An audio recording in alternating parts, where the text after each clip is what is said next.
Hello student. तो आज की वीडियो में आपको बताने वाला हूँ कि लास्ट मोमेंट पे एग्ज़ाम के टाइम आपको अकाउंट की स्टडी कैसे करना है, अकाउंट्स की पढ़ाई कैसे करना है।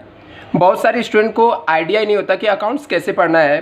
वो लोग क्या करते हैं, सम निकालते हैं और सॉल्व करना बैठ जाते हैं। यदि मैं लॉजिकली आपको बात करूँ तो आपके पास सिर्फ समय कितना बचा हुआ है, एक दिन का टाइम बचता है एग्ज़ाम से पहले।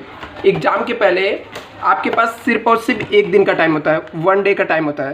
तो यदि मैं बोलूँ कि 1 डे के अंदर आपको, ठीक है, जैसे एक दिन के अंदर आपको यदि मैं सम सॉल्व करने के लिए बोल भी देता हूँ तो आप कितने सम का प्रैक्टिस कर सकते हो 1 डे में? आप कितने सम का प्रैक्टिस कर सकते हो?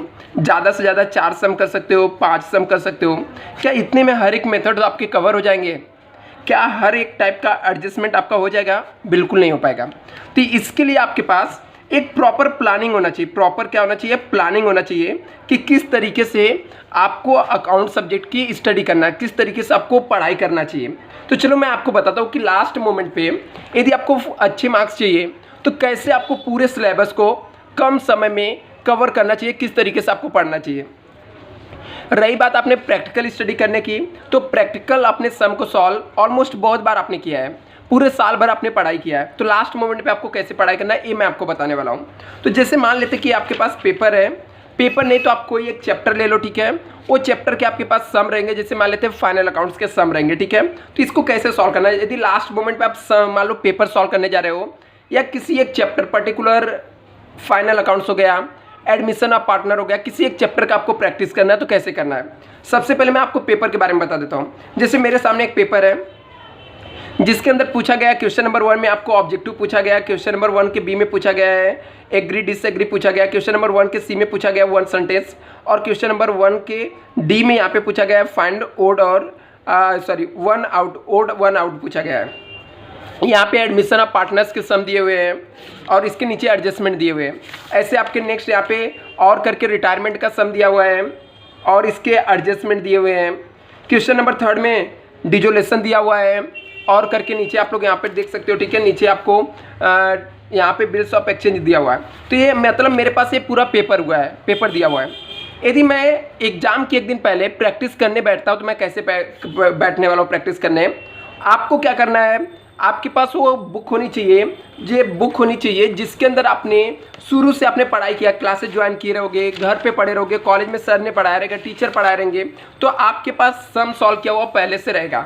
तो आपको क्या करना है, क्वेश्चन निकालना है और वो क्वेश्चन को लेके आंसर को सॉल्व करना है। आपके पास एक पेंसिल होना चाहिए, ठीक है। जैसे मैं अभी पेन लेके बैठा हूँ, इस तरीके से आपके पास एक पेंसिल होना चाहिए।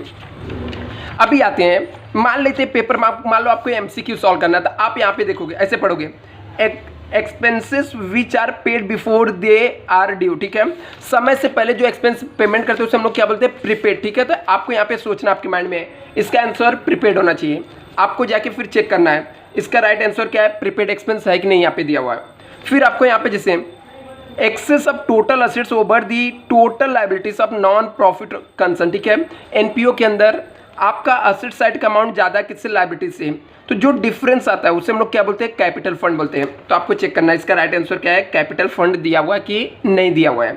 इस तरीके से आपके जो ऑब्जेक्टिव टाइप के क्वेश्चन ये सॉल्व करना है।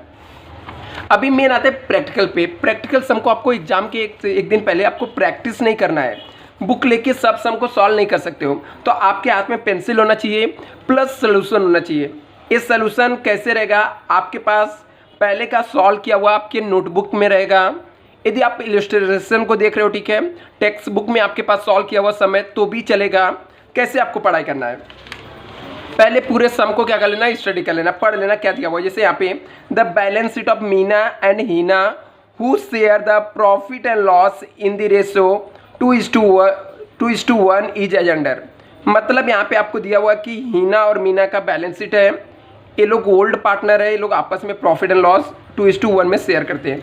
लाइबिलिटी दिया है, असेट्स दिया हुआ है। On 1 April 2020 Seema was the admitted 1/4 partners in the following terms. ये लोग ने नए एक पार्टनर को एडमिट कर दिया जिसका नाम क्या है, सीमा है, जिसका 1/4 क्या है, प्रॉफिट है फ्यूचर में। ऐसे सम को पूरा रीड कर लेने का। आगे क्या लिखा है, Seema should bring 1,20,000 toward her capital. इसने 1,20,000 रुपये लेकर आए, किसके लिए, कैपिटल के लिए। मतलब न्यू पार्टनर कैश ला रही है, किसके लिए ला रही है, कैपिटल के लिए कैश ला रही है। पूरे सम को पढ़ के पहले समझ लेना, ठीक है। तो ये समझने में कितना मिनट जाएगा, 5 मिनट जाएगा, 4 मिनट जाएगा, 2 मिनट जा सकता है, ठीक है, वो आपके ऊपर डिपेंड करता है। Firm's goodwill is valued 1,44,000। Seema agree to bring her share in the firm goodwill by cheque. बोलता पूरे बिजनेस का जो गुडविल है ना, इसकी वैल्यू 1,44,000 किया गया है, जिसमें सीमा का जो शेयर रहेगा उतने का वो चेक से क्या कर रही है, पेमेंट कर रही है। Reserve doubtful debts to be maintain 7.5%। Debtor के ऊपर एडजस्टमेंट है, टिक मार्क कर लेंगे हम लोग। Increase live stock 4,400। तो स्टॉक को हम लोग टिक मार्क कर लेंगे, एडजस्टमेंट दिया हुआ है, स्टॉक की वैल्यू बढ़ गई 4,400 से। Write up loose tools 20%। Loose tools के ऊपर एडजस्टमेंट है, टिक मार्क कर लिया मैंने। यहाँ पे लिखा rent outstanding paid ₹9,014 full settlement. तो रेंट 10,000 है, टिक मार्क कर लिया। जिसके ऊपर एडजस्टमेंट था टिक मार्क कर लिया। अभी हम लोग को बोला था prepare profit and loss adjustment account, partners capital account, balance sheet. तो अभी आपको इसको फिजिकली बनाने जाना नहीं है, आपके पास क्या है, पहले से सॉल्व किया हुआ समय है।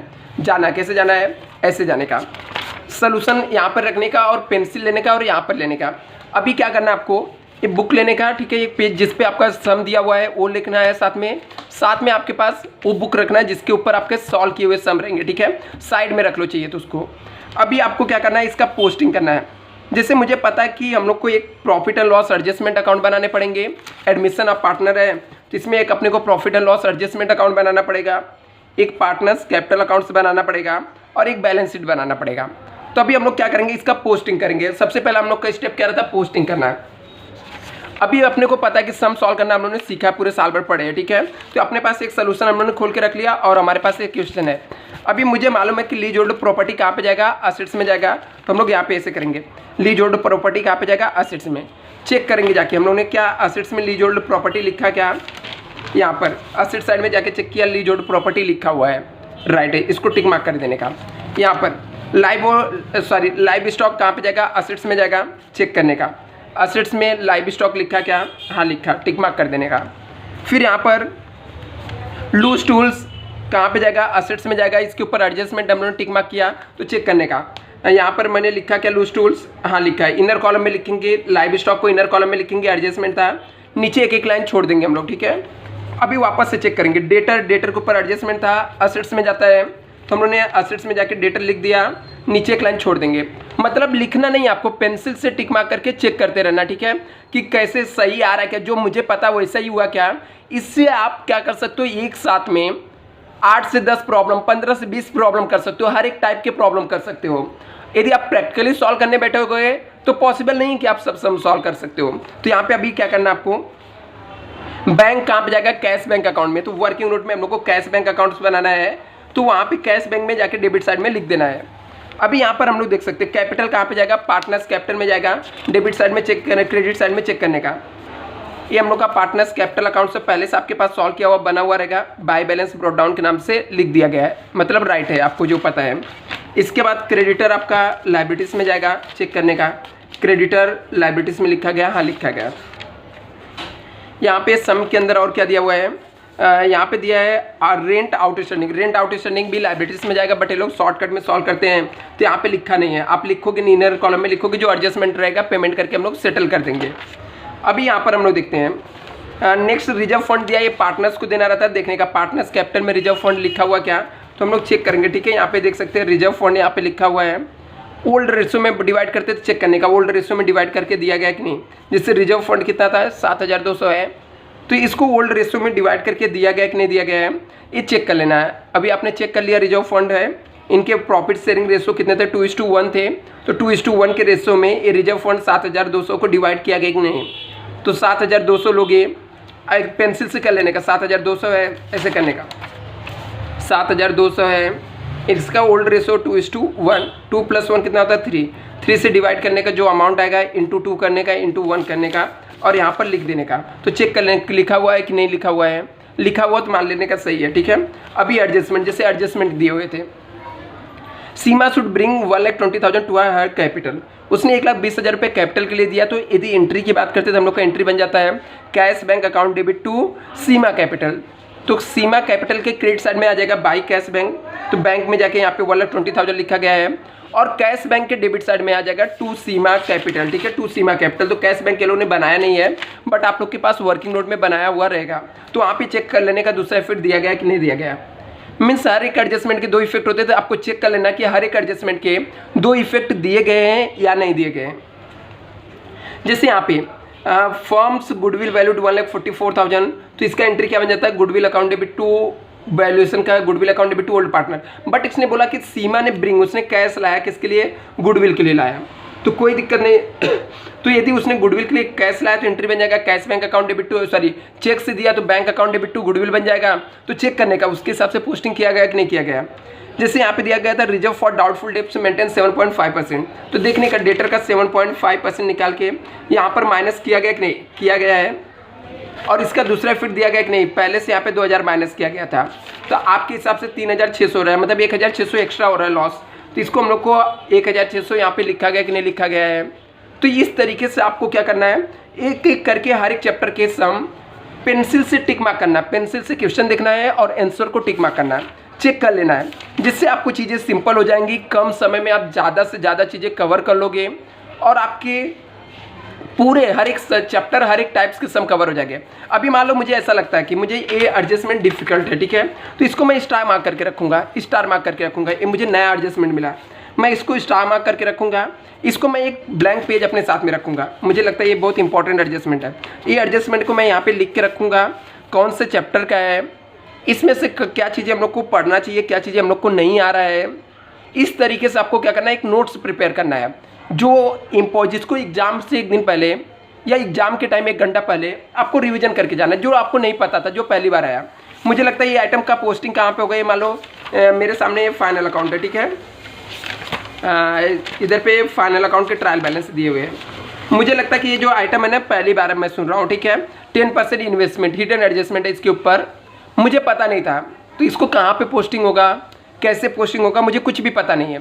तो मैं इसको स्टार मार्क करूँगा और लिख के रखूँगा कि इन्वेस्टमेंट जो रहेगा ये असेट्स में जाता है, बैलेंस शीट के असेट्स में जाता है, असेट्स में जाता है बैलेंस शीट के। तो मैं यहाँ पे लिख के रखूँगा 10% है, इसके मतलब इसके ऊपर 10% क्या लगेगा, इंटरेस्ट कैलकुलेट करना पड़ेगा, हिडन एडजस्टमेंट है। तो एक तरीका रहता है, एक क्या होता है, तरीका होता है, जिस हिसाब से आप क्या कर सकते हो, अकाउंट को सॉल्व कर सकते हो, प्रैक्टिस कर सकते हो, और आपके जो मार्क्स रहेंगे पूरे आपको मिलेंगे। और ये चीज़ें लोगों को पता नहीं होती है, लोग बैठ जाते हैं सॉल्व करने, एक सम करते हैं, एक चैप्टर का 2 सम करते हैं, बीच में फंस जाते हैं और उसके बाद छोड़ देते हैं, जो कि ऐसे में आपका ही लॉस होता है। आप एक चैप्टर से प्रैक्टिस कर रहे हो क्योंकि आपके पास टाइम इतना नहीं बचा हुआ है, कम समय है, तो स्मार्ट वर्क करो, न कि हार्ड वर्क करो। हार्ड वर्क करना है लेकिन अभी आपके पास टाइम नहीं है हार्ड वर्क का, अभी आपको क्या करना है, स्मार्ट वर्क करना है। Thank you so much.